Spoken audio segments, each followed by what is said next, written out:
Hello, hello. Welcome back to Ken Michaels Radio, where we talk about the Beatles on all of our shows here. And I have lots of great guests that I welcome on the show, authors, podcasters, musicians that have worked with the Beatles. One of my frequent guests has been Dylan Sevey, and he's a musician from Nashville. He plays drums, he plays guitar, he sings, he writes, and he is not just a fan of the Beatles, but a student of the Beatles. And he certainly knows the group catalog and the solo catalog. And I always welcome his opinions and his insights on this channel. And he's agreed to do a Fab Five show with us. So let's welcome once again, Dylan Sevey. Thank you, Ken. I'm very excited to pretend like we didn't just talk for 25 minutes before starting to record this episode. What we talked about could have been a show anyway. Exactly. And of course, thanks to Tom and Andy at Two Legs, because if it wasn't for them, I probably would never even know Dylan. But he was a guest on their show the first time that I saw him. And he was so good with the two of them, I knew I had to have him on my channel. So anyway, the Fab Five show, which we haven't done for a while, bringing it back here, is when we ask our guests to name five albums, one Beatles album, one from each of the solo Beatles, that happen to be the albums that you listen to now for whatever the reason. And as I always emphasize, this doesn't have to be your favorite albums from each. It doesn't have to be what you think of as the best of each of the solo Beatles and of the group. It's just, what are you in the mood to listen to now? If you were in a hurry and you were going on a trip and you had to grab a CD and put it in your car and you didn't have any time to think, what John Lennon album would you pick? What Paul McCartney album or Wings album would you pick? You know, George, Ringo, Beatles. What would come to mind now? What are you in the mood to listen to now? And most importantly, you explain why. So, and I also should point out here that as we've developed the channel, we've had a number 9 dream show concept, this show, the Fab Five show, and more recently, Youngblood, the Youngblood series, where I interview people who are 40 and younger for their own opinions. Dylan is the first one to be on all 3 of those shows. So that is an honor to itself, I think. Anyway, What do I win? we'll talk about that later. All right, okay. A box of smiles. Ah, I love it. That's all I need. All right, so why don't we start first of all with John Lennon? Great. Well, it's fitting that I made 2 puns before we came on air. I made a one day at a time pun and an I know pun. Mhm. Because I really want to talk about mind games right now. And I want to give a shout out to fellow YouTuber Andrew Dixon. I don't know if you know Andrew at all, if you're familiar with his channel. I'm familiar with it. Yeah, We've Andrew. never communicated though. Would like. Well, that is a marriage that needs to happen soon. You guys, I think, could and would do great work together. Andrew runs a fantastic channel, and he's been embarking on this this fun little kind of series where, you know, he initially did his ranking of all of Paul's records, including live albums, compilations, classical work, so on and so forth. And he's just released a video for John albums that it looks like the official John Lennon Twitter account tweeted out. So congrats to him for that. It's fantastic. And the goal is that he's going to do George and Ringo, and then finally the Beatles too, and he's going to mesh them all together and create his ultimate Beatles ranking, including solo, which is great. And so I want to give a shout out to him. You know, Andrew clearly knows his stuff, and as we've talked about before, there's never an issue with disagreeing with somebody as long as you can intelligently articulate why you feel the way you feel, and as long as you can respect that somebody else may feel differently. So I say this with no disrespect to Andrew, because I know that he, as well as anyone, knows his stuff. But to watch his John Lennon ranking video and to watch him rank Mind Games below both Milk and Honey and Sometime in New York City really hurt me. It really hurt me a lot. And on one hand, I'm happy that he makes it very clear Hmm. He's not trying to do an objective, what is the best album or the best made album. It's what he wants to listen to at any given moment. Hmm. So to that degree, I'm so happy that he might think that highly of Sometime in New York City and Milk and Honey, because I think there's good material on both of those albums too. But Mind Games, to me, I've kind of been having a thing with Mind Games over the last like 5 years, because I grew up, my dad had a vinyl copy of Mind Games, and I knew the title track from the John Lennon collection, which was the first solo Lennon that I knew. Hmm. And I think that's the only song from Mind Games on there, but I always really liked that song just fine. But I remember being younger, probably early teens, listening to it and kind of thinking like, all right, it is what it's not Plastic Ono Band or Imagine or even his stuff off of Double Fantasy or whatever. So it was just kind of one of those records that I didn't think about, didn't touch for a long time. And back in 2017, I was playing drums with a musician named Ron Gallo, and we were opening for a fantastic group called Hooray for the Riff Raff. And we got on really well with them, and they started bringing us out during their encore to sing Bring on the Lucy, Free to People with them. Very And cool. this was early 2017, so shortly after the 2016 election. So, a lot of people feeling very, politically motivated and socially conscious. And I think that song has aged as well as any of John's other political songs. Certainly more than most of the songs in Sometime in New York City. But again, if you're watching Andrew, no offense. But playing that song, and again, I hadn't heard it in probably 15 years until I was learning the guitar part for it. It's like, man, this is a great song. And that sent me back to that record. And, you know, I I mean zero disrespect whatsoever towards Walls and Bridges and Double Fantasy, because I love both of those records. I think very highly of both of those records. This isn't a dig at either of those records. But I listen to the way that people talk about Walls and Bridges sometimes, especially like Beatles, like real deep fans and connoisseurs, Mm-hmm. and especially the way that they talk about Double Fantasy as well. I listen to the way they talk about those records, and when I hear them talk, I'm like, that's how Mind Games sounds to me. To me, Mind Game, everybody knows the first two proper solo Lennon records, and most people love them, and understandably so. Um, Again, I have nothing bad to say about Walls and Bridges and Mind Games. To me, though, with Double and Walls and Bridges, but to me, Mind Games, it kind of toes the line for me. There's some kind of straightforward, quote unquote, cleaner stuff, if you will, in terms of like production. Like a song like Intuition, I think has a pretty clean, and that's actually one of my least favorite songs on the record, but it's fine.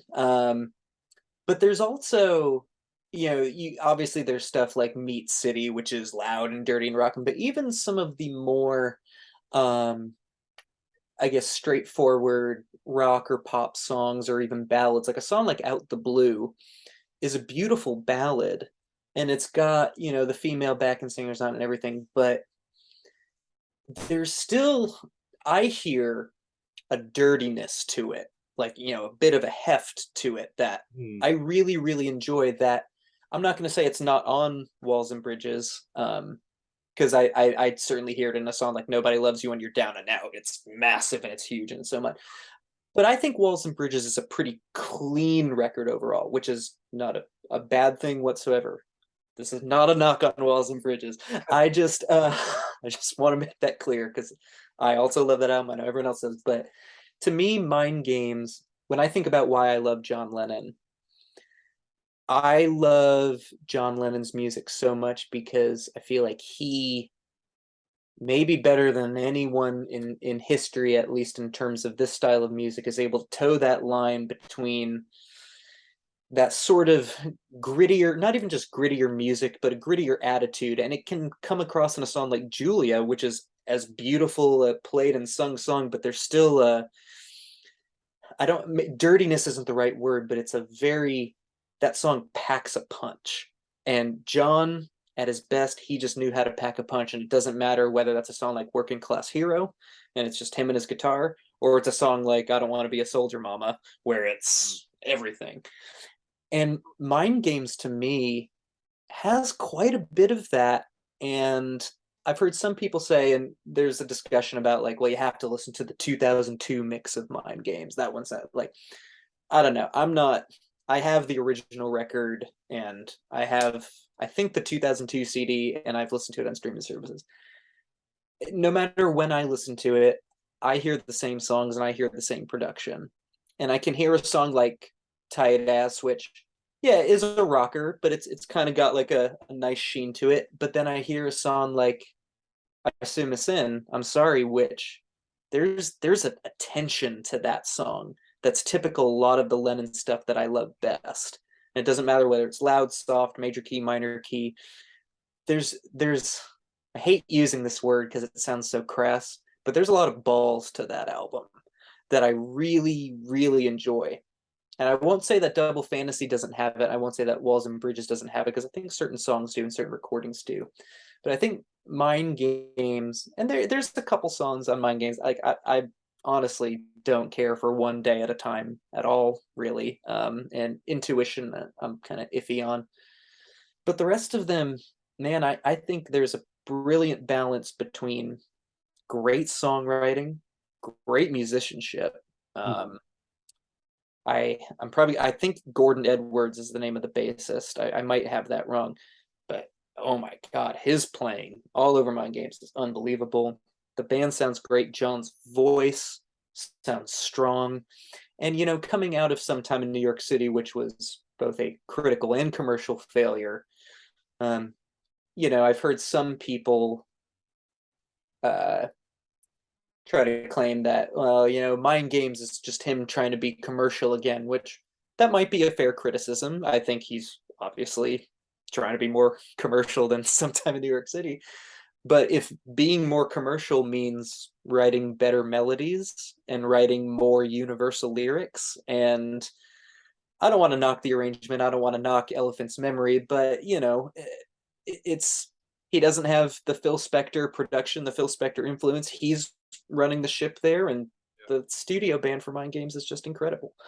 I've had a love affair with that record for like the last 5 years now, and it's, you know, none of the records I'm talking about today are my favorite albums by the individual artists. Mind Games is not my favorite John Lennon record, but it has kind of become my go-to John record recently.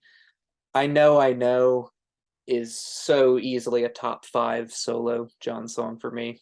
Honestly, I mean, Jealous Guy and Watching the Wheels are always the two I think of first, but then even after that, I'm like, I Know is so high up there. Out the Blue is way up there. I Assume a Sin is way up there. You Are Here is beautiful. Meat City is incredible. There's so much on that record. The Newtopian International Anthem, obviously. Flawless. Flawless. So yeah, Mind Games is my John pick right now, and has been for a minute. And yeah, no one mistake me talking down Double Fantasy, Walls and Bridges, because I really like those albums. Okay. But Don't for me, have it's Mind Games. apologizing over and over again. Well, I don't know. It's so okay. Here's a hot take for you, and I'll preface this by saying, not to give, you know, for anyone who hasn't watched me babble on way too much on this channel before, I've mentioned in the past that I'm working on a book / project about ranking all the solo records. So not to give too much away, but Walls and Bridges is in the upper half of the catalog. So I think Walls and Bridges has simultaneously become an overrated and an underrated record. Sometimes when I listen to, again, Beatles fans, connoisseurs talk about it, because it's been overlooked for, and because basically any Lennon record that's not Plastic Ono Band or Imagine has, you know, kind of been neglected to some degree for so long. A lot of people just latched on to Walls and Bridges, like, oh, this is the forgotten album, this is the one you need to listen to. Hmm. And look, I mean, I'm not going to sit here and tell you that Number 9 Dream and Old Dirt Road and Nobody Loves You When You're Down and Out and What You Got and Surprise, Surprise. And I'm not going to tell you these aren't great songs. Hmm. I really like this album. But like, I listen to people talk about it and I'm like, yeah, I like it too. But like, I don't know. I don't feel as, sometimes I hear people so passionately. I see people rank it above, Imagine or Plastic Ono Band, and I'm not saying that maybe I do too. Who knows? But like, I don't know. There's this rush to crown, almost like similar to how, because Ram was ignored for so long, there was a rush to crown Ram is the forgotten McCartney masterpiece, and that's, I feel like, within this little circle, that's what's become with Walls and Bridges, and I just don't necessarily agree with that. But I think it's underrated because if you're just a casual fan, you probably don't know Walls and Bridges, and you should, because it's really good. So Yeah. it's this like Schrodinger's album for me. But yeah, I've never quite understood the criticism that Mind Games has been given. And I understand if you're going to say, yes, Plastic Ono Band and Imagine are two great albums. of course. And, Yeah. even if you love Walls and Bridges and Double Fantasy and you like Mind Games less, they're all great. To me, it's so consistently strong, Mind Games. And there's Yeah. so many overlooked tracks. I'm glad to see that in the recent compilation of back there, Give Me Some Truth, that Out the Blue is in there, and I Mm-hmm. Know is in there. So for people who are just being introduced to John's solo catalog, they may be hearing those songs first that way, but they're absolutely gorgeous love songs, and he's among the best at doing those apologetic love songs like Jealous Guy, like Yeah. I See Miss Sen. I'm sorry. Mm-hmm. You I are think it might be, other than Imagine, I think it might be his most melodic record too. Which, again, just because something is melodic doesn't necessarily mean it's great. But, and look, John has great melodies on all of his records. hmm, It's always says, well, Paul was the melody guy and John was the lyrics guy. It's like, or, and here's a thought, they're both good at both of those things. Maybe you could give one of them the edge over the other, sure, but I mean, I say that at least because even looking at like Walls and Bridges, one of my favorite tracks on Walls and Bridges is What You Got. I think What You Got, one of my least favorite tracks is Whatever Gets You Through the Night. I think What You Got is everything that people say Whatever Gets You Through the Night is. I'm like, no, this is the fun rave up that we should be talking about, but I'm not here to diss any of that. But I love What You Got, but I wouldn't say that What You Got is an overly melodic song, and it doesn't need to be. It's not supposed to be. Going Down on Love, I think, is a great track, but I wouldn't say it's a top Lennon melody. But I think I Know is a top tier Lennon melody. I think Out the Blue is top tier. I think You Are Here is top tier. I think Bring On the Lucy is unbelievably catchy. And the song Mind Games is pretty good too. Haven't even mentioned that one. it doesn't have to be melodic to be great, although I'm not No. a big melody guy. But What You Got, yeah, it's got such a great R&B feel to it. But I've always loved Whatever Gets You Through the Night, and the Uh, chemistry between John Lennon and Elton John, they sounded so good together. And I kind of wish they. well, I'm a surprise guy myself. So All right, and the title track to Mind Games to me is a classic. It's yeah. not only a great song, but the production behind it is Mm-hmm. fantastic. You know, you bring up the word that I always hate to bring up in every show about dated music, which Did I really say has David? no dated or aged well, or that Huh. that terminology. But you were talking about Bring On the Lucy, Free to People. Mm-hmm. That it's still aged well. And there's all these political songs that John did that you can call slogan rock, if you want to call it that. Give Peace a Chance, Power to the People, Bring On the Lucy, Free to People. Do you Yeah. put them all together? Do they still hold up to you? Or, do you just associate it with that time? How I personally look at that, I view those three songs as very different than songs like Angela or Attica State or a lot of the Sometime in New York City material. And what I mean by that, when I say something ages well, I mean, look, we were talking, not to give anything away, but we may have something in the works involving a Bob Dylan centric show. But we were talking about him a little bit before we came on, and you look at his early stuff, the acoustic stuff, and he's writing some, The Lonesome Death of Hattie Carroll and Ballad of Hollis Brown and a lot of these civil rights stories. And okay, so a lot of people today might not initially know those stories or know who those people are, but the reason that those songs to me have aged well is because they're written in a way where the message and the statement both obviously applies to the subject matter, but to culture, and where we at as a country, from a social perspective as a whole, and they're still so relevant today.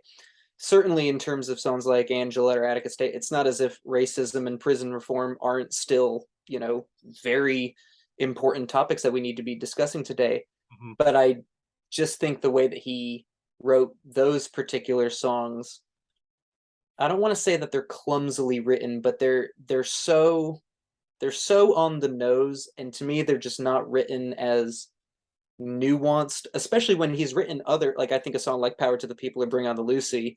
I'm not going to sit here and say that, well, so while we're jerking off each other is the most nuanced line or anything, but the overall messages and sort of feel of those songs still resonates and applies today. Whereas if you listen to Sometime in New York City, you really which is why I'm so interested to see if that box set does come out this year, how they're going to approach, like, people need to understand what these songs are about. I know. And yeah, I don't know. Whereas I think you can hear a song like Hurricane by Bob Dylan, and maybe you don't know who Reuben Carter is or what his whole story is. It tells you in the song to some degree, with some liberties taken. That's another story for another time. But like, the way that song is written and arranged and produced and everything, it still sounds fresh and energetic and lively today. Whereas some of his other more pointed, on the nose political stuff to me is like, I just don't think that was his forte, at least at that time. Whereas songs like Power to the People, Bring on the Lucy, where he's able to bring in a sort of universal feel to it, those have aged much better to me. Okay. So for me, I kind of think differently because I can listen to a song and sing along with it and not even know what the context is and enjoy it. sure, I can sing along to John Sinclair and not know the whole story of what happened to him. It's a very easy song to sing along to. Got to, got to, got to, got to, got to, got to, got. Yeah, it's his feet in the clouds. Yes. God. All right. So Mind Games is your Lennon album. Let's move on to Ringo. Okay. Well, all right. Okay. So this is fun. So there's two albums recently that I've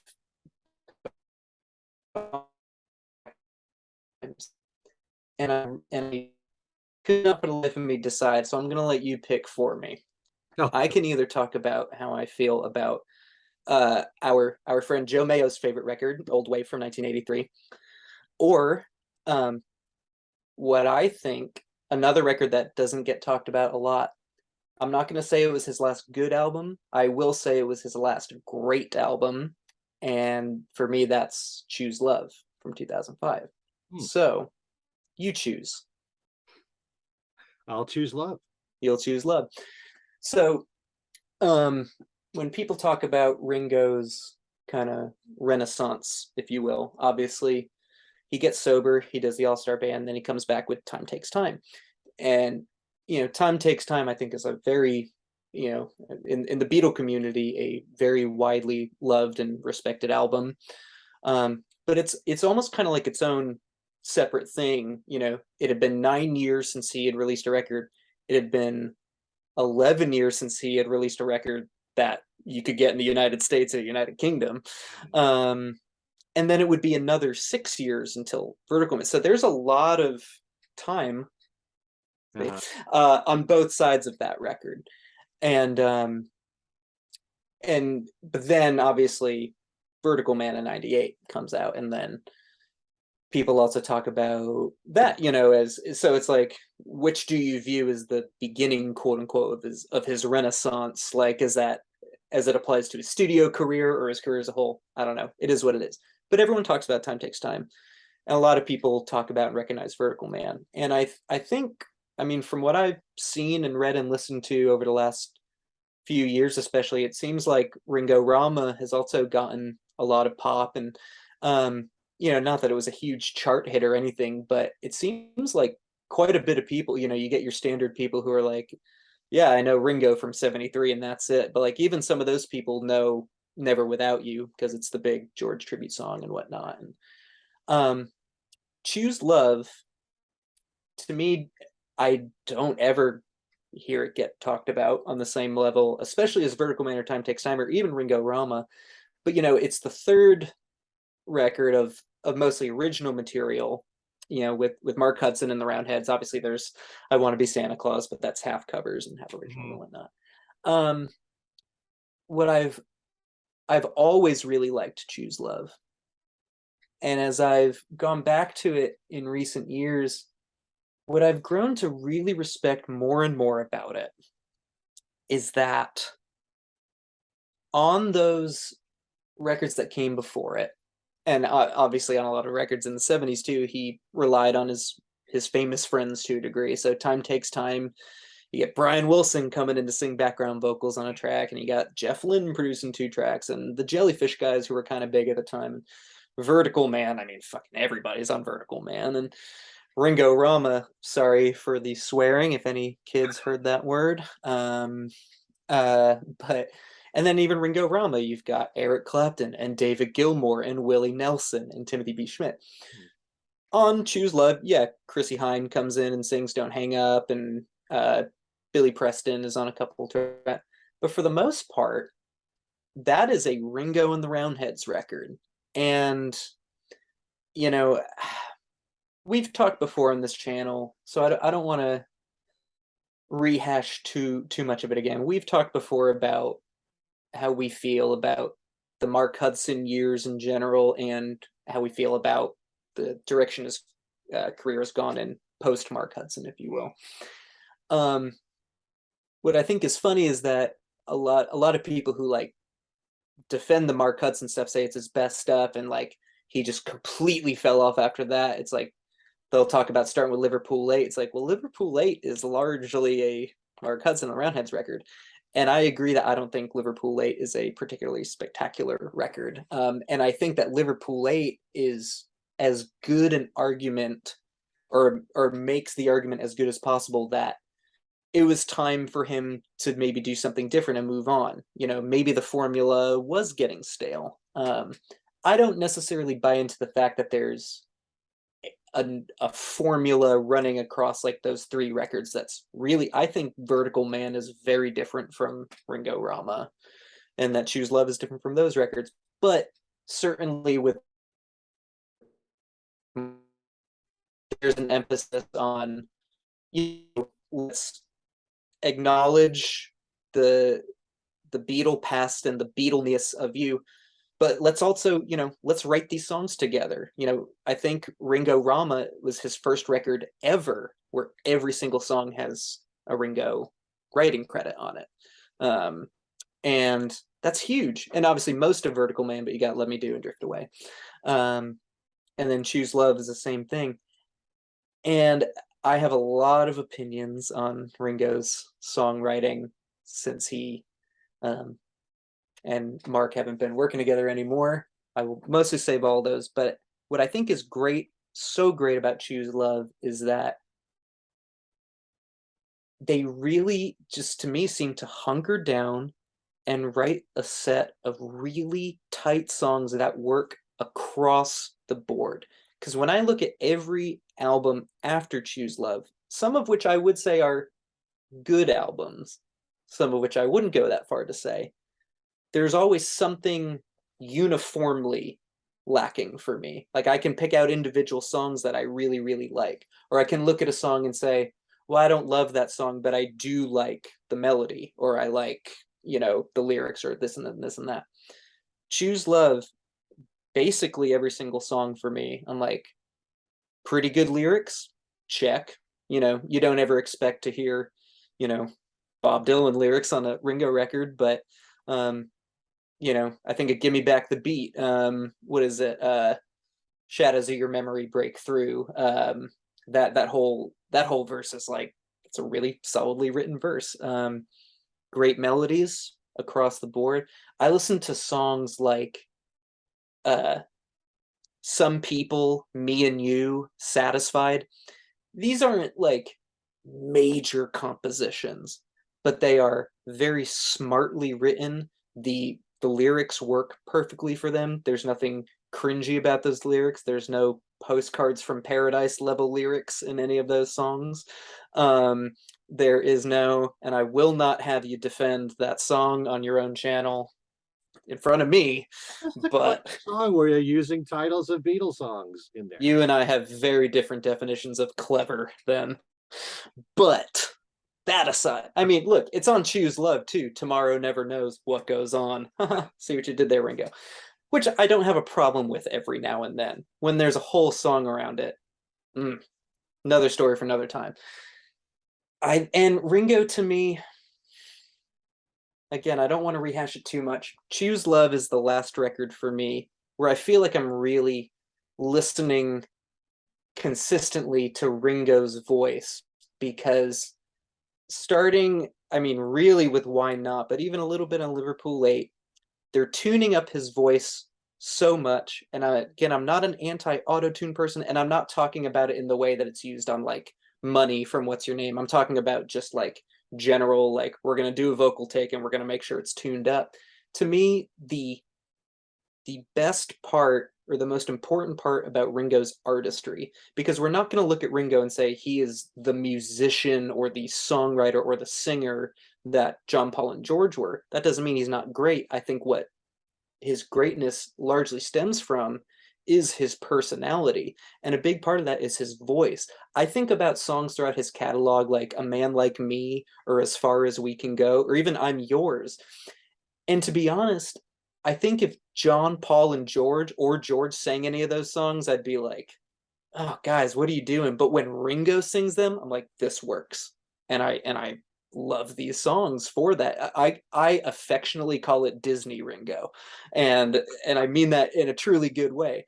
Um, and to me, so much from "Liverpool 8" on vocally just feels neutered to me, because I want to hear the natural husky quality of his voice. And it's so hard for me sometimes to listen to certain songs and hearing every other note clearly being corrected. And it's it's disappointing for me personally, because I do have a lot of respect for Ringo, and I wish that people wouldn't bash his catalog so much. Mhm. The people who say it's only Ringo and it's only "Goodnight Vienna." Um, but just for me personally, as a whole, when I listen to most,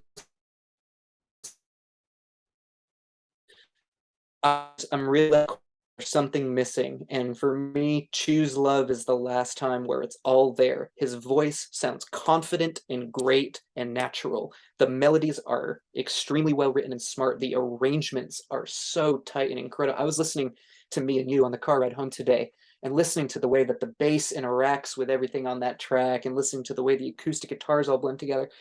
They're arranged so well. The lyrics are consistently at least pretty good, occasionally, I think, really good.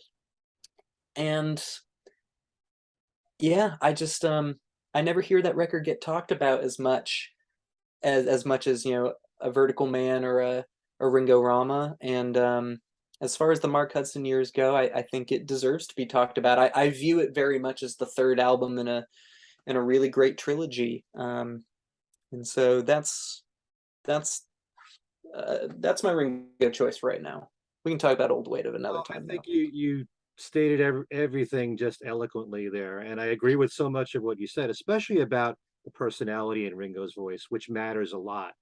Mm, There's a lot of singers through time that you wouldn't consider to be great singers, but it's their voice and the character in their voice yeah, that carries the song, yeah, and Yeah, A Man Like Me, if John if John Paul and George sang it, wouldn't have the same effect. There's a warmth, there's a resonance Hmm. that you get out of Ringo's vocals, just like he's so natural when it comes to songs for kids, Hmm. like Yellow Absolutely. Submarine or When You Wish Upon a Star, when he Hmm. did the version of that. But yeah, but it's very debatable, and I love talking about it. And I just want to say I love hearing different opinions, whether I agree with them or not. There's so many pluses that you could say about the Mark Hudson years, and I've defended those here on my channel and in my podcast shows because I think in terms of the songwriting alone, they're very well constructed songs that work for Ringo. But at the same time, it does get kind of bothersome when I think that Mark kind of tried to get overboard in it being too Beatlesque. Not just in terms of the songwriting, but the playing, you know. Sure. Um, I think Therefore I Rock and Roll, the way that it ends, it's like, why don't we do it in the road? How that ends. There's certain things like, Choose Love is a lot like Taxman in the way that it's, the rhythm of it. It's I understand what you're saying, and I think that's a perfectly valid point. And neither of us are sitting here and saying, "Well, this is what we think, and you need to think this way too." If someone feels that way, I totally get it. I will say though, it kind of boggles my mind, and I've heard some people say it, and they're like, well, I'm just so happy that he stopped working with him. I think his career has really flourished since then. And if you want to have the conversations about how you feel about him working with different co-writers and songwriters, I totally understand that. If hmm, you want to talk about how you felt maybe it was necessary for him to explore different things sonically, I totally understand and respect that.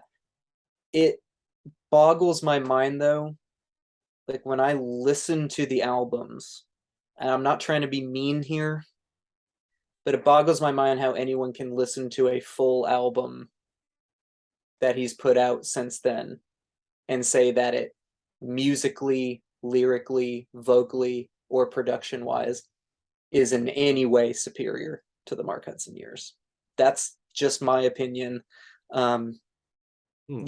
What's My Name has gotten so much pop from a lot of fans, like, yeah, this is his best album in years. And look, I'm not going to take that away from anyone. They say that on my talk show. I know. And look, Tom, I know you're watching this. I love you, buddy. I know it's like I know Joe too. If you're watching this, I know both of them have it in their top 5 or top 3 ring albums now. I can't take that away from you. And frankly, I don't want to take that away from you because that would be really terrible of me.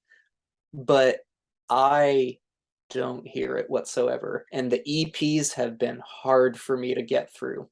They've been very hard for me to get through because I think what makes it hard for me is that I know what he's capable of and I know what he's done. And I'm not saying I want him to go back and make Vertical Man Part 2, Hmm. but at the very least, I want him to do something different.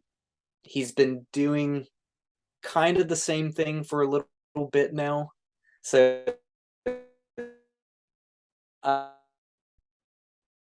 just how I feel, and it kind of hurts a little bit because the stuff of Ringo's that I love so much. I mean, I made a playlist the other day of my top 100 favorite Ringo solo songs. If you ask like 99% of the people in the world if they could make a playlist of 100 solo Ringo songs they really like, they'd be like, yeah, I can maybe give you 10, you know, but I can legitimately say that. And there's select songs. I think It's Not Love That You Want from What's My Name is a great song. I really like that one. There's a few off of Give More Love. I like Island in the Sun off of Postcards from Paradise. There's always select stuff in there. But as a whole, when I listen to the albums, I just kind of get bummed out because I'm like, I know what I consider to be his strengths and I know what I like out of his stuff, and I'm just not hearing it. But that's just my opinion. Okay. Well, my 2 cents, Yeah. and you kind of were talking about this earlier. For me, the fascination in Ringo is seeing him develop as a songwriter. But that being said, he doesn't talk too much about his songwriting. We don't know how much he contributes on all the songs that he's written. Yeah. So when he's written with Um, Richard Marx, Van Dyke Parks, Gary Burr, Dave Hmm. Stewart, Peter Frampton on the one song, Laughable. Hmm. How much of it is Ringo? How much of it is the other guy that he's writing with? Yeah. That I'd like to know. But all those songs are kind of different in its own way. I think that there's a certain sameness, and Ringo doesn't seem to have much to say other than being positive and peace and love in many of his songs when it's just him writing or writing with Bruce Sugar. And, God bless him. I'm all for positive messages. Yeah. We'd use more positive songs, but you want to hear him write about something else. And maybe he needs another songwriter to work with to bounce off of in that regard. Yep.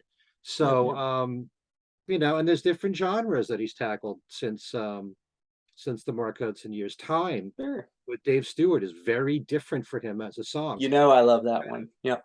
Jazzy kind of and doing more reggae, as you know, Islands in the Sun. Um, Yeah. the last few EPs he's had reggae on there too. Teach Me to Tango is very different. Working with Sam Hollander, I like hearing him work with all these different people, and I wish he'd do more of that. But Yeah. COVID prevented him from a closeness working with these people. So we'll Yeah. see. That's the fun part of doing this. That Yeah. everything is debatable. There's Yeah. bad in both sides, but I love the work with Mark Hudson. Don't get me wrong. I've always praised it because the songs are really strong. I just wish that it wasn't sometimes going too overboard in "You're a Beatle, let's scream it to the heavens," And I guess sometimes for I me, do feel and that way. yeah, and I guess for me, and the last word before we move on is that if I'm given the choice between hearing a song or a collection of songs where it's like, okay, here's Ringo and Mark Hudson like really trying to do the Beatle thing, or a collection of songs like Postcards from Paradise, I'm gonna listen to, because I would rather hear them do the really good stuff, you know? And that's the thing. I understand what you're talking about, like that end of I think therefore I rock and roll. Mhm. But when you listen to that song, it doesn't sound like Why Don't We Do It in the Road? Like you can listen to Choose Love and hear, yeah, it's kind of got the Taxman thing going on, but it's still ultimately a different song. And in the context of that record, I think it's all great and different. So, Yeah, but but it's also done kind of, I think, intentionally so that the fans will hear it. absolutely. Yeah, If I that makes it a better song, then I'm all for it. I just don't want it to be too reliant on, his Beatle Mhm. past. There are times I just want him to move on. Yeah. So, He did, and he has. okay, how about doing Paul next? I'm so happy you're wearing that shirt because I'm going to talk about Run Devil Run. Ah, Um, I love Run Devil Run. I've watched a few videos and listened to a few podcasts recently of people talking about different artists' discographies and whatnot. And people, when they talk about cover records, they act like they're secondary albums. There's an incredible YouTuber. If you haven't watched, his name's Elliot Roberts. He has made I've seen some unbelievable Beatles related content. Yeah, Mhm. and I really enjoyed his Paul ranking video. But I was kind of confused as to why he had Run Devil Run, Kisses, and the Russian album in like a separate section. I'm like, no, it's a studio album. They're just not songs he wrote. And look, I understand we love Paul McCartney because Paul McCartney's an amazing songwriter, but he's also a performer. And it's the same, Bob Dylan has numerous cover albums that I think are incredible because, sure, he's Bob Dylan, greatest lyricist of all time, but he's also a singer and a guitarist and a performer. And Run Devil Run to me is just such an impressive, massive statement. I kind of have a bit of a nostalgic attachment to the Russian album Snova the SSSR. My wife is in the other room, speaks Russian, so I'm trying to gain points with her. It was one of the first solo Paul records I heard. So I thought it was great. And I like it just fine. But when he did that record, he's coming off 3 albums and projects that weren't super well. Pipes of Peace wasn't as well received as Tug of War. Broad Street, both the film, and I mean the record went to #1, but no one was writing incredible, But it wasn't. Oh, okay, that's what it was. In America, yeah, it went to 21, I think. Sure. But the album wasn't being heralded as a masterpiece. And then Press to Play, there was more of a muted response to than anything. So he's doing this, and he's trying to reconnect with his muse. He's kind of just had this trio of critical failures, so let's get back to the drawing board, the stuff I love best. And when I listen to that record, I think it's very authentic, and I hear some really what's the word I'm looking for? I hear him running through these songs in not a safe way, but they're very, faithful. Like, let's run through 20 Flight Rock and we'll do it, and that's great. It's totally fine. When I listen to Run Devil Run, I hear the guy trying to reconnect with his muse because he's in as devastating a place as he's ever been in his life, and he's marrying that same authentic energy that's on the Russian album with so much more palpable emotionalism, and that to me is what makes it rise above just being a covers album. The Russian album is a covers album. He's playing those songs, he's doing totally passable, faithful renditions of them. Run Devil Run, especially like the rockers on Run Devil Run, like something like She Said Yeah, or All Shook Up. I mean, the urgency of those recordings, and props to Chris Thomas for his production on that record, because the Russian album, it sounds fine, but it's a little distant. It's a little cold. It doesn't sound terrible, but it's kind of got like that weird far away sound. Run Devil Run smacks you in the face. Right. And again, thank God for Chris Thomas for making that happen. And yeah, you hear him on those rockers, and it's like, this dude's going through it. And it's so much more than just, oh yeah, he's doing a nice little rendition of She Said Yeah. It's like, no, they're playing the hell out of that song. And then on the flip side, hearing his pain in No Other Baby and Lonesome Town. I mean, try to look me in the eye and tell me that he's just doing a cover song. I mean, he didn't write that song, but in that moment, those are his songs, And when it's done, Lonesome Town goes right back to being a Rick Nelson saga. No one can take that away from him. But when Paul's doing it, it's a Paul McCartney song. And same thing with No Other Baby. And the 3 original songs I love because they embody the spirit of the album without trying too hard. And, again, especially with Try Not to Cry, it's a very, I think, pretty honest. I mean, we've talked. I wish that Paul sometimes would be a little more transparent, maybe a little more Lennon-esque with his writing. There it is. Try Not to Cry, as far as I'm concerned, is right up there with it. And I think it's much more effective. I think if he had tried this early on in the grieving process to write like these grand sweeping memorials to Linda, I'm not gonna look you in the eye and say Paul McCartney couldn't have done that. He's friggin' Paul McCartney. He probably could have. But I think it was better for him to approach it like this than like, well, I'm gonna write the post-mortem Maybe I'm Amazed, if you will. I think it is just a fantastic record, and it bothers me when people talk down covers albums in general, but it especially bothers me when people look at an album like Run Devil Run and they're like, well, yeah, it's the covers album. Like, no, the Russian album's a covers album. Kisses on the Bottom is a covers album, even with the 2 original songs on it. That's not a knock on Kisses. I like Kisses, but that's he's doing the Great American Songbook. He's rearranged some stuff, but he's going for a vibe, and he's going for a thing, and it's faithful, and I think it's great. Run Devil Run to me is an artistic statement, on a completely different level. And I think it deserves to be noticed and mentioned. And yeah, okay, he only writes 3 songs on it. I get it.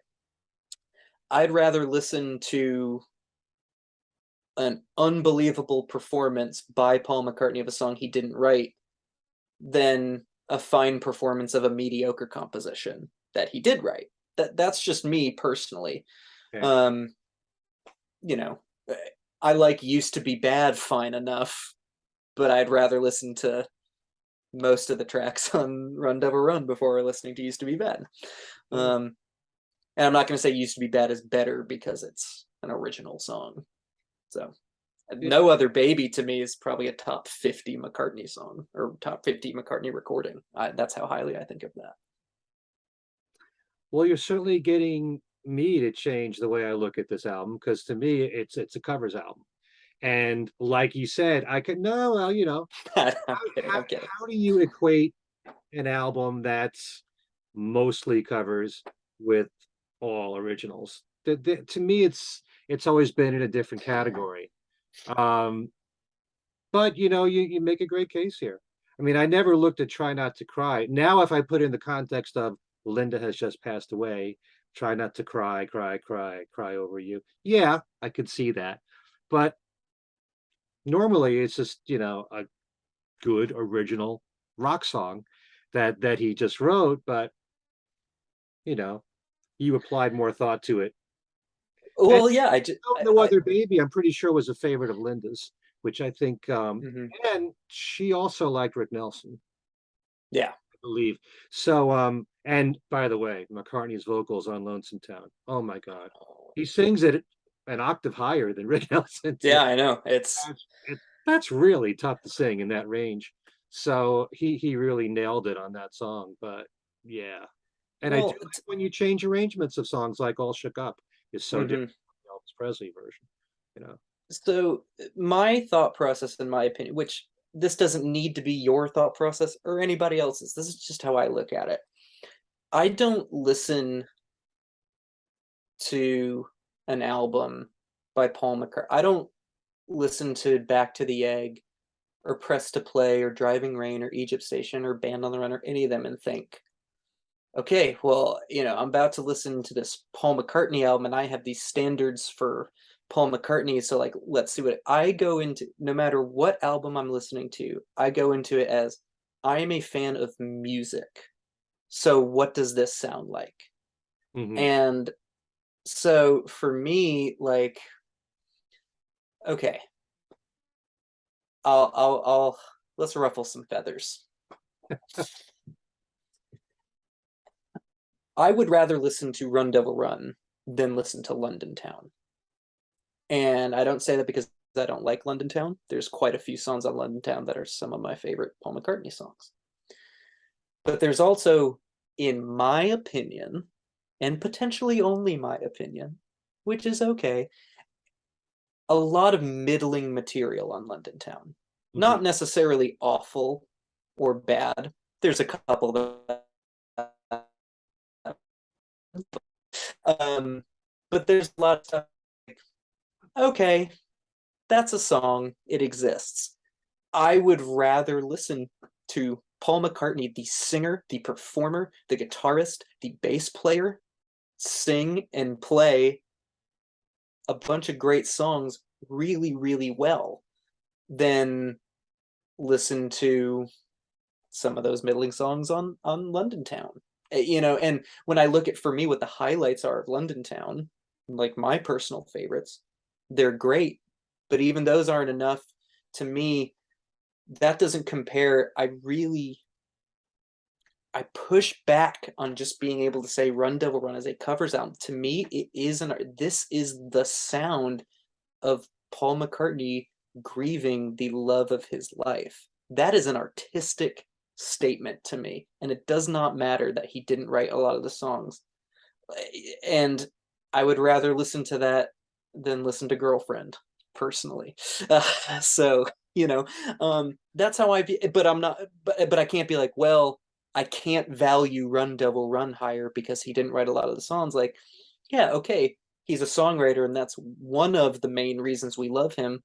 But that's not the only reason. Do we not love him because he's an amazing singer and an amazing musician?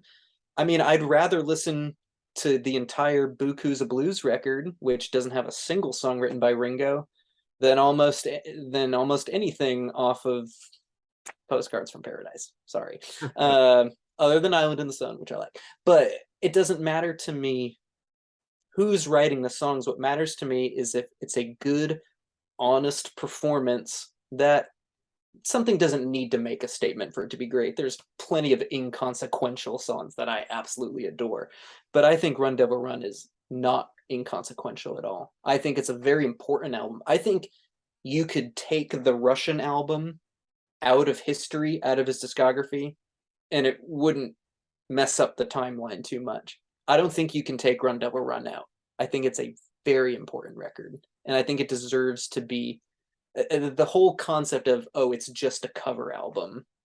Okay, so are we going to say that Ray Charles, sings the country and western great or whatever the name of that record is? I should know the name of it, but that's an amazing album. Didn't write a single song on it. Sinatra didn't write many songs. Elvis barely wrote anything. Like, what do we care? I get maybe you can value them different, but I don't know. That's just Hey, that's fine. You say so many things that I want to jump in and say, but, but I just never stop. It's amazing. No, really, I agree with so much of what you said. There's so many reasons to admire Paul. It's not just the songwriting. Sometimes I listen to his music just because I want to hear that voice sing Yeah, those songs. Sometimes it's the bass playing. Sometimes it's the arrangements of the songs. of But course. but I still have a bit of difficulty accepting that this was, yes, it was the album that he made after Linda passed away. But if I'm listening to a song like Party, that's not a man that's grieving to me, or Honey Hush or something like that. You could, if you want to interpret Try Not to Cry, yes, or No Other Baby, since that apparently was a favorite, So I don't know, but I Okay, understand what well, you're saying. And also, when I listen to a new album from Paul or any artist, I don't go into it saying, how is this compared to all the other? yeah, It's a new work. What do I get out of it? I guess my comeback to that is, okay, so think of the Russian album. Um, what's the best stuff on there? This is all subjective. I know for me, I really like Don't Get Around Much Anymore. I really like Cracking Up. Those are probably my two favorites. Just because it's killer. Yeah, I like his reading of that. I think his reading of Lottie Miss Claudia is pretty good. Mm, But again, listen to those sessions. Clearly having fun, clearly enjoying what he's doing. You brought up Party and Honey Hush. mm. That opening wail on Honey Hush that he comes into, and listen to how friggin' hard Ian Pace is pounding on those drums. Listen to how hard they're all playing. I don't think you get that unless you have a guy in pain. And I don't think that because we know what we get when he's not in pain. We get the Russian album. Totally Hmm. inoffensive. What we get when we have a guy with a lot more determination and a lot more going on in here, a lot more going on in here, we get much better performances. We get much more interesting performances. And I think we get performances that elevate above the source material. Yeah, there's nothing about Honey Hush that's a grieving song, but it's the way he's playing it. It's the way he's singing it. There's so much talk all the time. A lot of people think Paul makes his best records when his back is up against the wall. Mhm. He did it with Band on the Run, and he did it with this album, this album, this album, this album. I do think there's something to that. I don't always necessarily agree with it. Some of my favorite Paul albums he made in completely happy, beautiful times in his life. But there is an intention to Run Devil Run that I don't think there is on some of his studio records. I think his intention with all of his studio records is to make something good and interesting and something that he cares about. But the heart of it, the emotional aspect of Run Devil Run, to me is greater than a lot of his records. And that's not to say better than those records, but that means something to me. Or at least I value that. And that's what elevates it above. being a covers album or not being able to value it on the same level as, you know, any other record. So Okay. Points well taken. Sometimes I just think that when Paul wants to get his creative juices flowing, he likes to go back to 50s rock and roll. And this sure. is throughout, Beatle times. Look at Get Back, Let It Be sessions, Hmm. the Russian album sessions, you know, which I think is kind of ridiculous because, as you know, I love the whole press to play period and all Sure. the music that he did in between press to play and Flowers in the Dirt, Hmm. with Phil Ramone and David Foster and all that. I don't think he wasn't creative then. He was extremely creative. But anyway, um, all right, why don't we do the Beatles next, and then we'll follow that with George. I love that. I am having a moment right now with Sergeant Pepper's Lonely Hearts Club Band. Okay. And I say that because I've always loved Pepper. I've never disliked a single thing about it. I can't say a single bad thing about it. Lucy in the Sky with Diamonds is the first song I remember being my favorite Beatles song, as a kid. That and Nowhere Man. But yeah, Lucy in the Sky, always loved it. Still one of my favorites. If I have a gun to my head right now, I need to name my favorite Beatles song. I go, ugh, and then I want to talk my way out of it. Well, that's impossible because this and this and this. I have a gun to my head. It's A Day in the Life. It's a masterpiece. There's nothing I'm gonna say about it right now that hasn't been said a billion times over because it's all correct and it's worthy of it. I've also I've always loved Getting Better. Getting Better for like those three songs for me, like I've just never even questioned it. There's something about that song. I think you get a good mix of the John and Paul influences. Certainly it's a Paul led song mostly, but they're both clearly in there. Kind of like a We Can Work It Out type of thing. Great, great melodies in that song. I love it. I've always loved it. But it's just it's never been my absolute favorite Beatles album. It's a 5 out of 5 record, easily a top 50 album of all time for me, potentially probably a top 25 of all time for me. Um, my favorite for years has kind of consistently vacillated between Revolver, Abbey Road, and the White Album. But there's days where Pepper's all I want to listen to, or days where Hard Day's Night is all I want to listen to. So yeah, and Pepper, I wouldn't say it's my favorite, but there have been so many songs recently again that I've always liked that I've just been like perking up even more to now. Even as a kid, I really liked Within You Without You, but my God, I like it and appreciate it so much more. Like when I was a kid, it was like, oh, like this is cool. George is doing this cool like Indian thing, but now after so many years, like I have such a greater appreciation for it than just that. I know some people they hit the skip button when it gets to Within You with that because it's a longer song, but I look forward to it, coming on the album, especially the way it flows out of Mr. Kite. It's so good. She's Leaving Home, always liked it just fine. Never had a single issue with it. Hmm. I like it more now than I ever have. Really been enjoying that. The one fixing a hole. Fixing a hole and You Won't See Me probably are like the two biggest like growers for me when I think about consistently like what my favorite songs have been. Like Fixing a Hole, You Won't See Me for a long time were just like totally great album tracks, have no issues with them, but have grown into becoming favorites.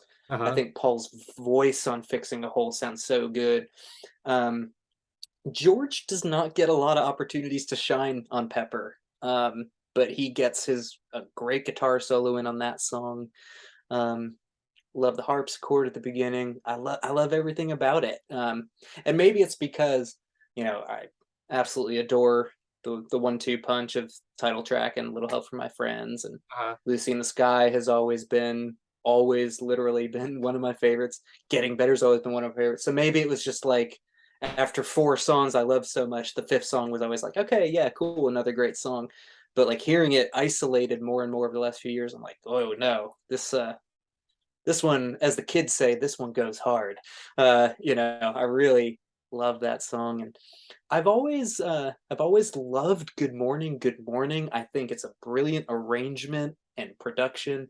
I've come to realize that, just from what I read on forums and hear from other people, that has Good Morning has kind of become like one of the love it or hate it Beatles songs. Like, that for whatever reason, Drive My Car seems to get put into that realm. Birthday seems to get. eh, No, listen, I'm with you. There's not a single song I dislike in their catalog anyway, but I'm like, I don't hear why anyone would have a problem with any of these songs. I mean, is Good Morning an amazing lyrical song? No, but I think it sounds incredible. I think it works perfectly. I mean, Pepper is such a wonderfully sequenced record, and I think having it right there before the reprise and A Day in the Life, I think it's a great little rave up. I really don't have much else to say. I'm kind of having a moment with Pepper right now. She's never going to be my bride, but I'll think about her fondly at nights, and I'll call her and hope to hear back and just keep going back. Okay. Well, So see, maybe your reaction to Sergeant Pepper could be different from a lot of people because if you grew up all these years with Sergeant Pepper, you always saw it listed as the greatest album of all time. It was the best Beatles sure, album of all time, and nobody could dispute it in every single survey you ever saw in every rock magazine for a while. And then that kind of changed, especially and we just did a show on Revolver on we Think. did. Yeah, Um, I think a lot changed once the CDs came out in 1987 and people got to hear the full Revolver the way it came out in the UK, and it's a much more balanced album, and hmm you know, you're songs. you're able to hear it much more as like the true precursor to Pepper that it is, which the Right, American album does not sound like that. right. The neutering of John material on the US Revolver is such a crime on so many levels, but I think you especially hear with him where especially his Pepper influence is starting to come in. But Yeah. there. But in the show that we did, we were trying to explain why Revolver for so many years we feel wasn't given the kind of proper respect that it deserves. And it's just an interesting show that you should check out. But I think Sergeant Pepper has suffered through the years because of the fact that it was always heralded as number one. And in some ways, because I'm unfortunately affected by radio airplay and what gets played a lot, what doesn't get played, what gets played to Mm-hmm. death. And I think when the Red and the Blue albums came out in 1973, that had an effect, especially on the album cuts of the Beatles, as to what rock stations would play. And you'd always Yeah, hear Sergeant Pepper, With a Little Help from My Friends, Lucy in the Sky with Diamonds, and A Day in the Life, yeah. and very little else. Those were the It's ones such a that I shame. always emphasized. So much so that when I want to play anything from Sergeant Pepper, it tends to be getting better, fixing a hole, she's leaving home. Yeah, You know, all the stuff I just mentioned. Yeah, and Within You Without You, you sound like me, Dylan. I mean, that's a song that I have really grown to appreciate more than almost any other Beatles song Mm-hmm. because so many people skipped over it. It's a long song, it's slow, it's very deep. Mm-hmm. It's very hard to understand, in terms of Eastern philosophy and what George is saying in it. It was over everyone's heads when it came out. And First you level think ups. about the fact that he was what, 24 when this album came out. So 23, 24 when he wrote it, and he was able to write something that complicated. And George Martin Mm-hmm. deserves so much credit for all that he did with the orchestration on that and with the Yep. Indian instruments, which he never gets enough credit for. But Yep. yeah, I'm glad to see, maybe because you're younger, you weren't exposed to hearing Uh, so much about Sergeant Pepper being the greatest album of all time. And because I do believe, as much as some fans resent my saying this, that there is some fatigue factor where Sergeant Pepper is concerned. oh no, I don't. I don't. I completely understand that. I mean, I think about a band like the Rolling Stones who have God knows how many great albums, God knows how many great songs. The classic rock station where I grew up in Rhode Island only played Start Me Up.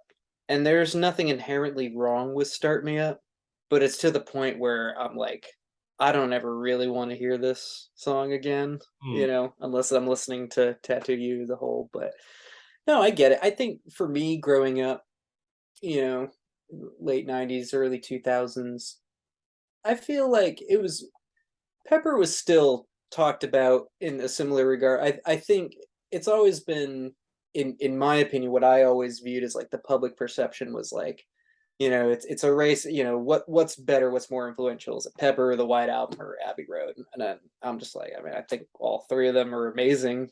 Maybe Pepper is my least favorite of the three, but again, like we're talking about one of my favorite albums of all time. It's incredible. But yeah, I don't think I've ever had any aversion to it because I knew how highly it was regarded. I mean, I don't care about any of that stuff. I care about if I like it or not. And I've always liked it.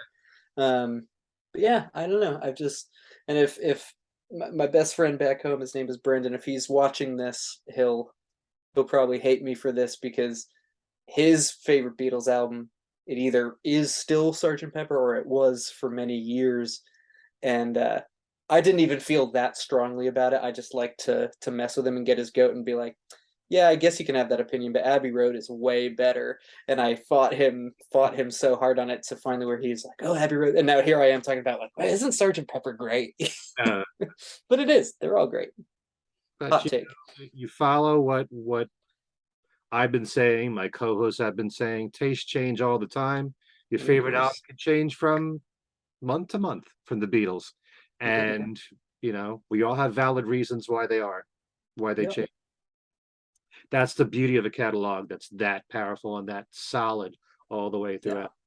And there are times when, as great as those later albums are, I'm more in the mood to hear with the Beatles, one day. So it depends what mood you're in. Don't don't even get me started on how underappreciated Beatles for Sale is, because we'll be here for a while. Maybe that'll be our next show together. Maybe that'll be our next show. All right, Mr. Harrison. It's fitting that we're closing out with Mr. Harrison, because I would like to talk about Brainwashed, which closes out his discography. Hmm.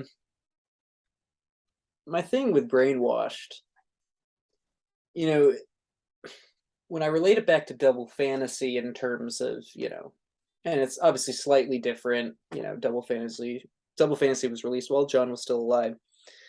But even though he was still alive for 3 weeks or whatever, however long it was after it was put out, it's really difficult to listen to Double Fantasy and kind of divorce how you might inherently feel about the music from the context surrounding the album, knowing when it came out, which is generally how I like to think about music. I don't want to be persuaded to thinking a particular way about a record. I want to think the way I do about a record because that's what I think and what I know. Mhm. I'm not going to say Pet Sounds is the greatest album of all time because that's what everybody else says.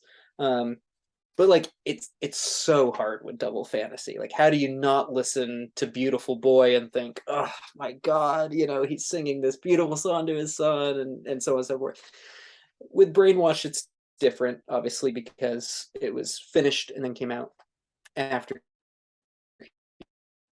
And similarly, like, how do you listen to that record without knowing that, especially songs like Looking for My Life and Stuck Inside a Cloud and Brainwashed and whatnot. But yeah, I've heard a lot of differing opinions on Brainwashed. I'm always kind of surprised at how they seem to be kind of frequently middling to me. Not that anyone seems to dislike the album, but I think Brainwashed is one of George's best pieces of work. And I don't know if people get hung up on the whole posthumous album thing. Like, oh, well, he didn't oversee every single step of it. Like, I get it. But for him to leave as detailed a set of notes as he did, if we are to believe Jeff, Lynn, and his son, if he worked on it that hard and thought about that much, and also knowing the trust that he had in Jeff Lynne as well as Danny, like I find it very hard to believe that if he was able to put it out when he was alive, that it would sound that much different Right. than what it did sound like, especially because he, I don't know the exact histories of anything. We really need Chip and Mark to dig a little bit into this because I'm dying to know more. But like it's always said, well, it was recorded in spurts between whatever 1987 and 2001, and I want to know like was this song recorded in 92 or was it done in 2000 or was it done in 96? Like I would kind of like to know that because I've heard some people say that I read this somewhere. It could be way wrong. I could be getting confused, but I feel like I remember hearing that some part of Stuck Inside a Cloud had been around since the 70s or something like that. Well, I've said that because You I said that. know I heard Jim Keltner say that he remembers Okay. hearing that song. That doesn't mean that that recording of Stuck Inside a Cloud is from the late 70s. It could Well, it's definitely the recording isn't, but I have to imagine listening to the lyrics in that song, like to me, it's very hard to imagine those lyrics aren't coming from a guy who knows he's dying. right. And I mean, if he wrote it before he ever had cancer, then that's incredible and amazing. But um I just think that record I think it's one of the best sounding George records. I mean, I feel like people feel how they feel about All Things Must Pass. They either love the Phil Spector production or they don't like it, and they love the album but they don't like the production. It is what it is. Blah blah blah. Cloud Nine, I adore Cloud Nine, but I know that there's some people who don't love Jeff Lynne's style of production, and I understand that, and that's fine. Even though he's technically listed as one of the producers on Brainwashed, Brainwashed to me doesn't. It's kind of like when we were talking about like with a lot of the songs on Flaming Pie. I don't listen to Brainwash and think, oh, there's that Jeff Lynne again. Like Right. it's a very I I might make an argument, and I'm going to reserve the right to rescind this depending on how it comes out and if I immediately disagree with myself. I might make an argument that Brainwashed might be the only George Harrison album or one of a very few George Harrison albums where I can't imagine anybody having an issue with the production on that record at all whatsoever. You know, I don't see the instruments sound clear and real and organic, and the playing is incredible. And I think there's a healthy amount of reverb where there needs to be reverb and dryness where there needs to be dryness. It's just so many crystal clear recordings of great, great songs. Any Road is a great song. Hmm. Looking for My Life right now is my favorite. Pisces Fish is my favorite, part two. Rising Sun is an incredible song. I think P2 Vatican Blues is up there. I think it's among his best, kind of politically biting songs. Right. Marwa Blues is gorgeous. Even the stuff on the record, Rocking Chair in Hawaii or like Never Get Over You. I wouldn't say either of those are top tier songs, but I think they're totally fine. So I think Never Get Over You is actually really beautiful. But I wouldn't say that either of those are top tier George compositions. But I don't have an issue with any of them. Like I might have an issue with some of my least favorite stuff on other George records. I think it's a very consistent record. I think it's very clearly a thoughtful. Hmm. It's not as big a question Milk and Honey is. I mean, Milk and Honey is the question mark of all question marks. Like all of John's recordings, are either demos or you can tell. Like I Don't Want to Face It just fine, but I'm not gonna like. I know for a fact that if John Lennon wasn't killed, he would have recorded a different vocal for that song, for I Don't Want to Face It, and he probably would have redone a bunch of that other, the other vocals. Not that I think any of them are truly terrible, I'm so used to but vocals on that album that it doesn't I bother. am too. I am too, and it doesn't bother me really on any. There's a couple moments in I Don't Want to Face It. I also probably my least favorite song in the Lennon solo discography is Forgive Me, My Little Princess. And I really kind of want to think and like to think that if he had lived, he would have written a better song to take the place of Well, that he would song. have finished it. That doesn't sound like a finished song. Yeah. I don't think the skeleton's all that impressive, but maybe. Who knows? We don't know. it's not, but Milk and Honey, you got that, and then you have Yoko's songs who are done with a completely different band and different producers and everything. And um I don't think any of us can sit here and say that's the album 100%, like with 100% certainty, that's the album that John had in mind or wanted to make as Milk and Honey. We know that he had the concept of it and it was going to happen, Hmm. but it was finished so long after. There's so many moving parts. We know that Brainwashed, the way it is what George wanted, because he finished so much of it himself. And for all the stuff he couldn't finish, he said, here's what I want. Well, that's the thing. Sometimes I wonder if Brainwashed is more a hodgepodge of songs through the years instead of songs that he did very concentrated towards the end of his life, which I think the bulk of it was. But You know, does it sound like a hodge? Because to me, it doesn't sound like a hodgepodge at all. To me, it's a very, I mean, all the songs don't necessarily relate to one another, but I think it's an unbelievable, it's way more consistent than I think a lot of his other records are. oh, I agree. It has a consistent sound throughout. But sometimes I think, well, maybe it's because of what I'm pretty sure I heard Jim Keltner say about Stuck Inside a Cloud, that was Sure. a song from the late 70s. You got Yeah. Between the Devil and the Deep Blue Sea, which 91 from, or from 92 or the early whatever. 90s from Jules Mm-hmm. Holland's TV show. So you Mm-hmm. got a couple of songs there that were older. You know that Run So Far was a song that George Mm-hmm. gave to Eric Clapton. And so Yep. you know that that song was late 80s. Um, you know, sometimes I honestly think, and I love Run So Far a lot, and I love Eric's version too. It almost sounds a little bit like it wasn't completely finished, kind of Uh, I demo. disagree, but that's to All each right. their own on that. And I also like, to me, I don't get any less enjoyment out of George Harrison 79 knowing that Not Guilty is a Beatles leftover, Right. or 33 and a third knowing that See Yourself is a Beatles leftover, or that Woman Don't You Cry for Me is an All Things Must Pass leftover. I mean, I get what you're saying, and I the way that you're talking about it, that's how I feel about When Winter Comes on McCartney 3. Uh-huh. Like I heard it kind of bothered me because I don't have any. I don't love that song, but I don't hate it either. I'm kind of middling on it.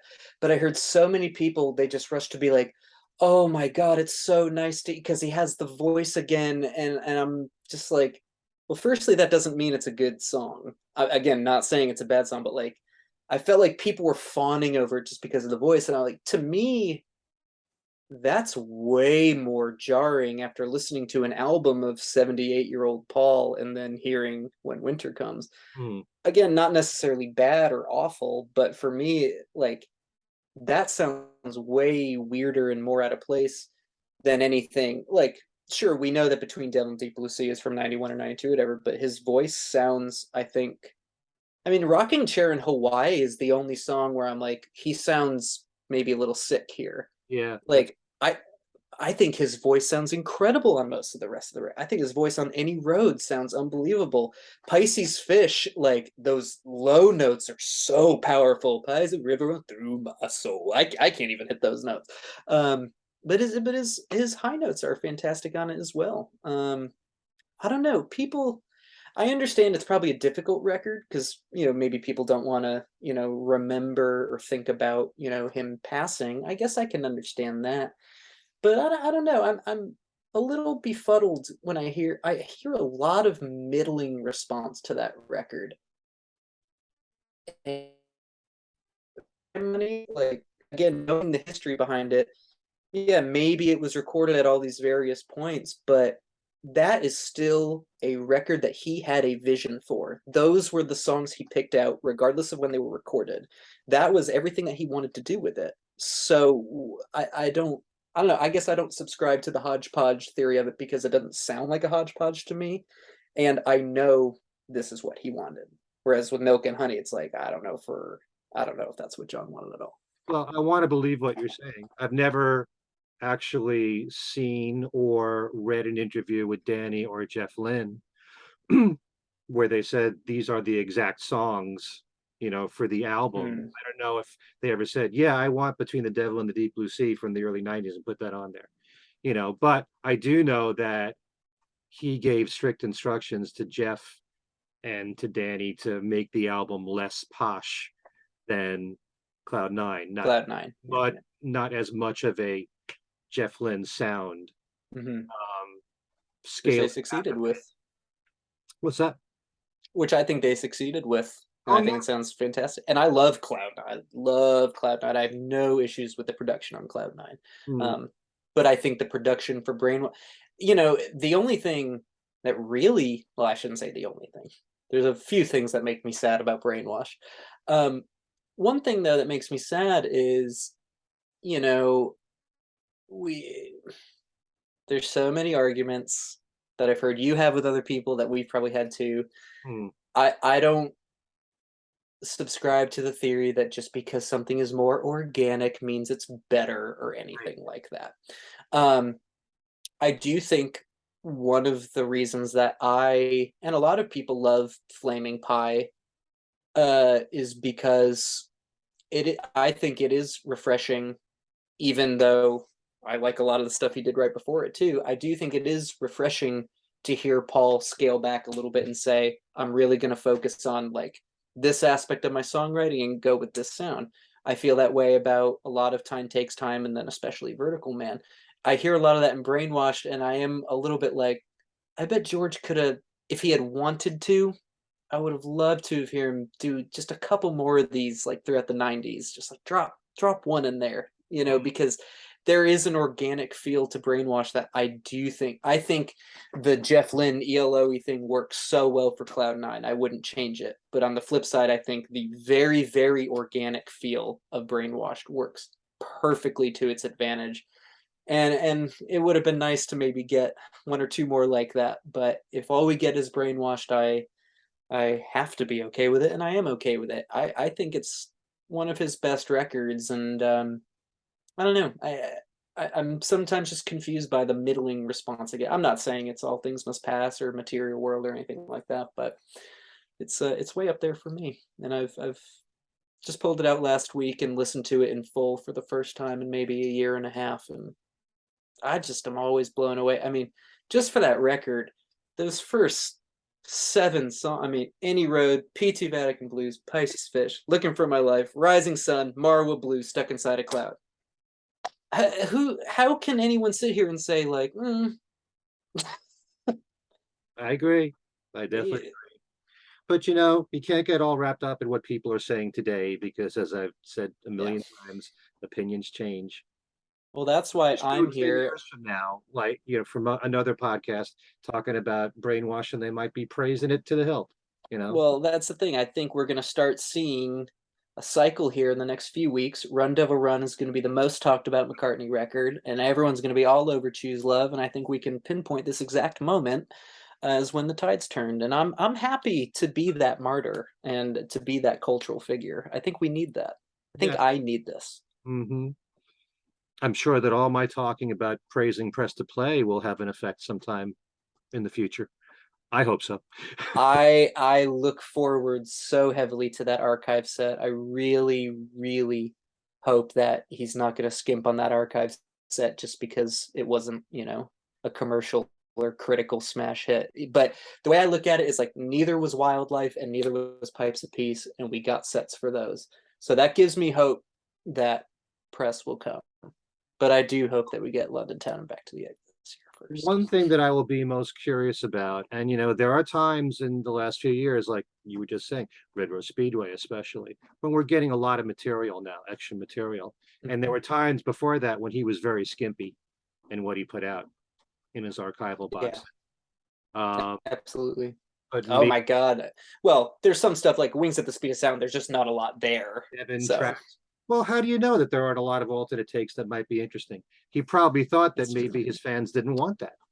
Well, to that point though, I feel like really up until the Flaming Pie set when there were so many demos and whatnot, he usually doesn't go as much for the alternate takes of stuff as it is like here's more bonus material. Mhm. That's more of like that's what Dylan does with the bootleg series. Like literally here's every single take of every song that's on Highway 61 and Blonde on Blonde. And obviously the two Lennon sets did that quite a bit with the alternate takes and whatnot. That in general hasn't seemed, every now and then you'll get a couple, but that hasn't really been the MO. So yeah, but to that point, yeah, I mean, maybe there are a lot of cool Speed of Sound alternate takes and I'm whatnot. waiting to see if how McCartney approaches his archival box sets now will reflect more like what the Lennon box sets are.